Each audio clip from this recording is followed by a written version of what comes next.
Today, we're going to take a look at James F. Dunnigan's The Drive on Metz, 1944. This is the latest edition of this game that is published by RBM Studio, and that was part of one of the games that was in C3I number 37, C3I magazine number 37, which I did a unbagging and content review of this earlier, and I'll put a link to that in the description down below.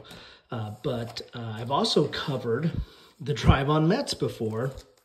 I covered this version, the Victory Point Games version, which was game design, of course, is James F. Dunnigan, but the development and graphic design for Victory Point Games was Alan Emmerich. And so it says here, originally published in War Games Handbook. This was a interesting little game, and I will put a link to my coverage of this in the description as well.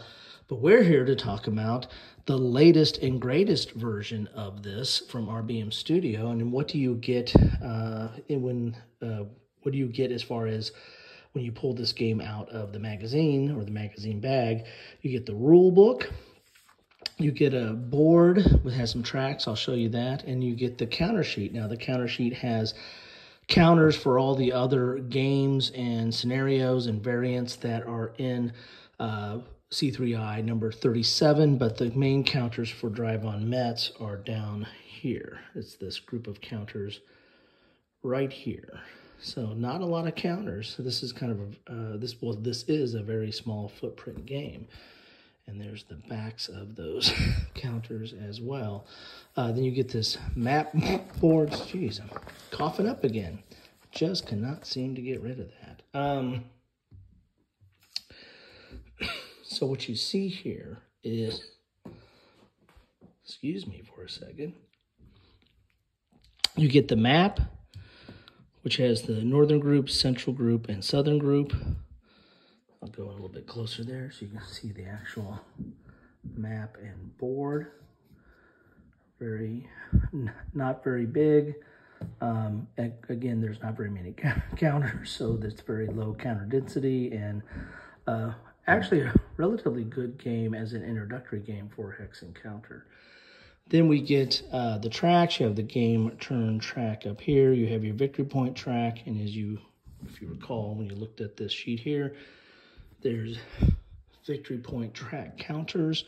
You have your combat results table, your train effects chart, you have your sequence of play, and your victory point summary. So you have all your charts and stuff kind of right there, ready to go to get right into the game. And then the rules themselves are back as an advertisement. Let's see here. The rules themselves are 7 pages. So not a lot of rules there. As you can see right here, you have kind of introduction to it. Then it's triple column, full color.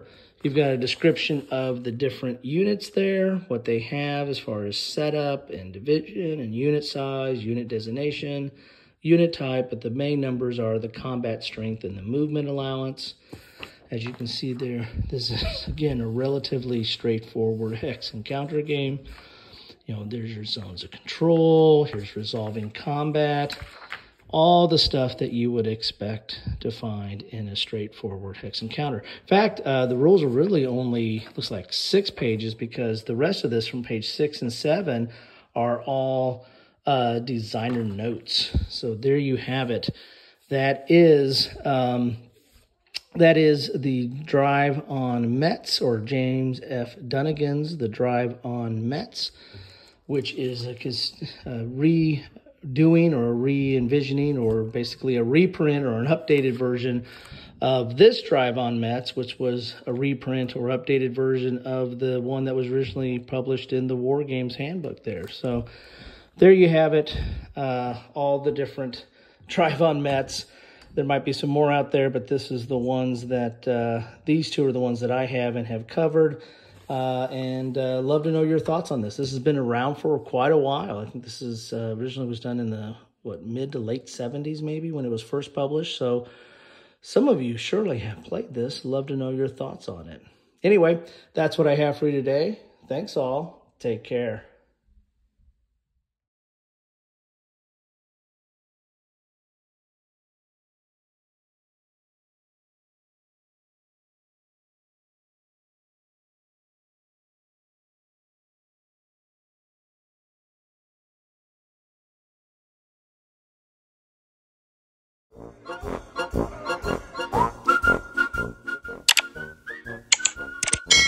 Thanks for watching.